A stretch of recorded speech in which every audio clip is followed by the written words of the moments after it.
कभी कभी वो रात और वो मंजर याद आता है तो मेरा दिल दहल उठता है। आखिर वो क्या था? वो महज मेरा कोई ख्वाब था या हकीकत जिसे मैं आज तक भूल नहीं सका? जब कभी वो वाकया मेरा सामने आता है तो खौफ के मारे आज भी मेरे रोंगटे खड़े हो जाते हैं। उस रात की सारी घटना मेरी आंखों के सामने एक फिल्म की भांति चलने लगती है। भयानक और अंधेरी रात, ऊपर से सुनसान इलाका, बड़ा सा उजाड़ कमरा, फिर कंडक्टर की लाश का यूं मिलना। ना जाने उस रात क्या होने वाला था, लेकिन हम उस रात सच में बच गए। अगर वो ना होता तो शायद हम सभी उस कंडक्टर के साथ अपनी जान से हाथ धो बैठते। लगभग 20 साल पहले की बात है। मैंने अपने परिवार के साथ जयपुर घूमने का कार्यक्रम बनाया।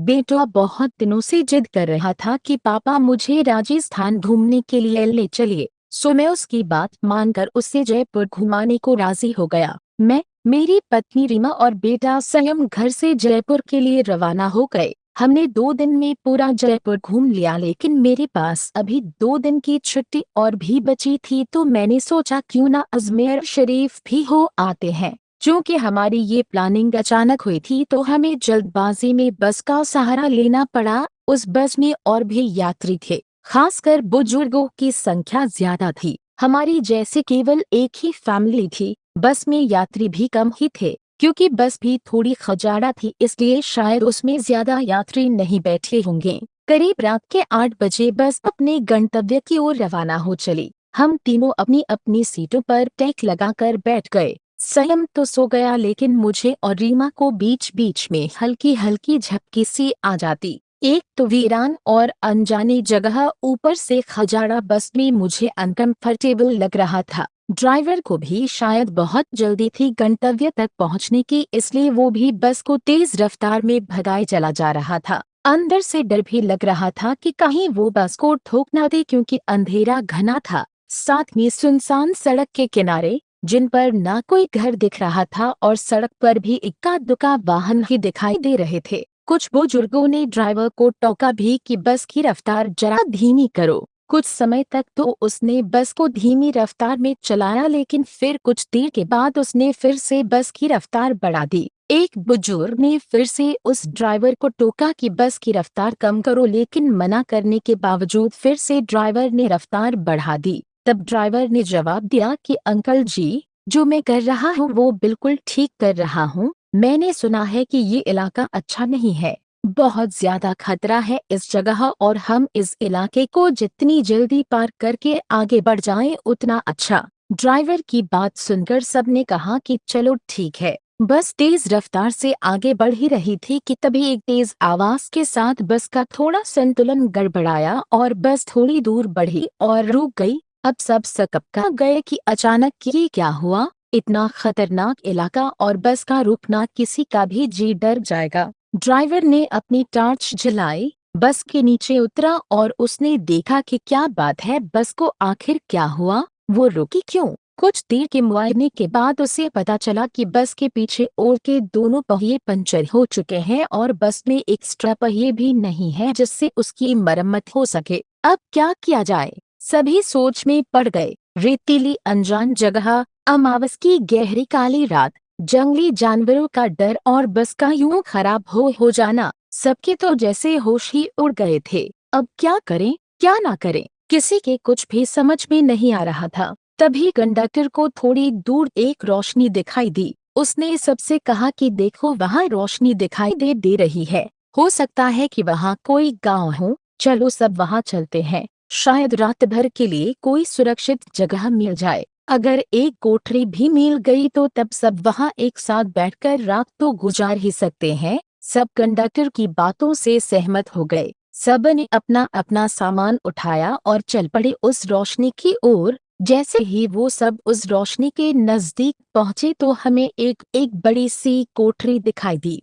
जिसे देखने से लग रहा था कि वो कोई बहुत पुरानी सराय है जहां भूले भटके मुसाफिर रुकते होंगे। सब कोठरी के दरवाजे के बाहर खड़े हो गए। ड्राइवर ने हिम्मत करके दरवाजे की सांकल खटखटाई। एक बहुत ही बूढ़े व्यक्ति ने दरवाजा खोला। उनके सिर पर एक बड़ी सी पगड़ी थी, गले में पुराने जमाने का कोई आभूषण था, कानों में भी कुंडल पहन रखे थे। कुर्ते के ऊपर उन्होंने ने एक सदरी पहन रखी थी, कमर में धोती, पैरों में पुराने जमाने के ऊंट की चमड़े की बनी मोजड़ी पहन रखी थी और हाथ में एक बड़ा सा लठ ले रखा था। वो और उनका पहनावा बहुत ही अजीब लग रहा था। तभी कंडक्टर ने बड़ी हिम्मत करके कहा, ताऊसा, बस पंचर हो गई है। हम सबको रात गुजारने के लिए अगर आपकी कोठरी में थोड़ी जगह मिल जाती तो बड़ी मेहरबानी होती। उस कोठरी के मालिक बोले, डरने की जरूरत कोई ना है, ये सराय तो मैंने भोले भटके मुसाफिरों की मदद करने के लिए बनाई है। मैं चौधरी सुमेर सिंह और हमारी घरवाली धनोही मुसाफिरों का ख्याल रखते हैं। आप सब लोग भीतर पधारो, जो हम दोनों से बन पड़ेगा तो आपकी मदद करेंगे। कंडक्टर बोला, बहुत बहुत धन्यवाद ताऊ साहब, बड़ी मेहरबानी जो इस अनजान जगह में आप हमारी मदद करने को राजी हो गए। चौधरी सुमेर सिंह बोले, इसमें धन्यवाद की बात है, ये तो तुम्हारा फर्ज है। हमारे को बहुत खुशी हुई जो आप लोग हमारे यहाँ पधारे। ये रहा पानी से भरा मटका, इस बड़ी सी डलिया में पूरियां रखी हैं और उस बड़ी सी बटलोही में आलू की तरकारी होगी। ये रहे पत्तल और आप सब अपना खाना परोस लीजिए। महिलाएं धनों के पास चली जाएं और पुरुष मेरे साथ आ जाएं। जल्दी से सब खाना खा लो और जिसे बाहर का काम निपटाना हो वो निपटा आए, क्योंकि 12 बजे के बाद कोई भी बाहर नहीं निकलेगा और न मैं किसी को बाहर निकलने दूंगा और कोई भी इसका कारण नहीं पूछेगा। सबके पास अपनी अपनी हाथ घड़ी होगी। समय के अनुसार काम करके सोने के लिए लेट जाओ। ये रहे कंबल, सब बिछा लो। हम सब ने चौधरी सुमेर सिंह की सारी हिदायतों के अनुसार काम किया और कंबल बिछाकर लेट गए। जिनके पास अपने अपने शायल और चादर थे वे सब ओढ़कर लेट गए।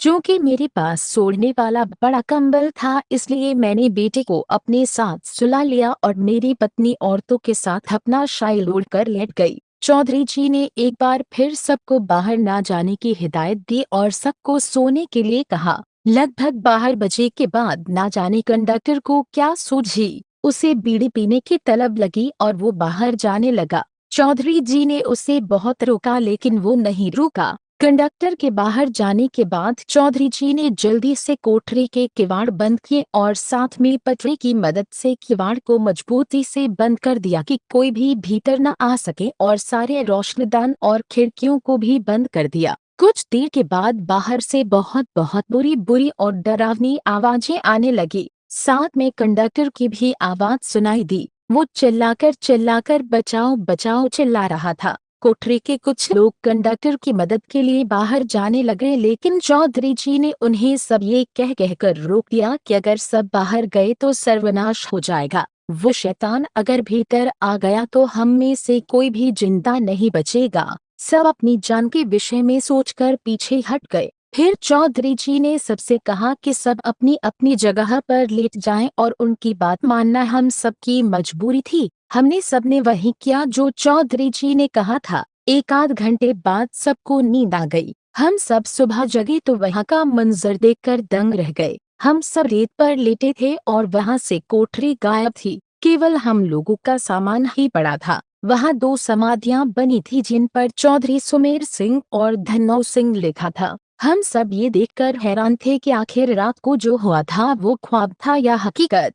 तभी वहाँ से एक चरवाहा अपनी भेड़ों के साथ निकला। उसको हम लोगों ने सारी बात बताई तो उसने बताया कि यहाँ बहुत समय पहले एक सराय हुआ करती थी जिसकी रखवाली चौधरी सुमेर सिंह और उनकी पत्नी धन्नो किया करते थे और उन दोनों के स्वर्गवास के बाद आज भी उनकी आत्माएं भटके हुए मुसाफिर की मदद करने आती हैं। इस इलाके में बहुत शैतानी आत्माएं रहती हैं जो लोगों को कत्ल कर देती हैं, लेकिन सुमेर सिंह और उनकी पत्नी अच्छी आत्माएं हैं इसलिए वो लोगों की मदद करने आ जाते हैं। ये सब कहकर चरवाहा वहां से चला गया लेकिन हम सबके मुंह और आंखें खुली की खुली रह गई। फिर हम सब ने अपना अपना सामान उठाया और बस की ओर आए। देखा तो वहाँ कंडक्टर की लाश लहूलुहान पड़ी थी। वो सब देखकर हम सबका दिल दहल गया। थोड़ी देर के इंतजार के बाद वहां से एक दूसरी बस गुजरी और हम सब उसमें बैठकर अपने गंतव्य को रवाना हो गए।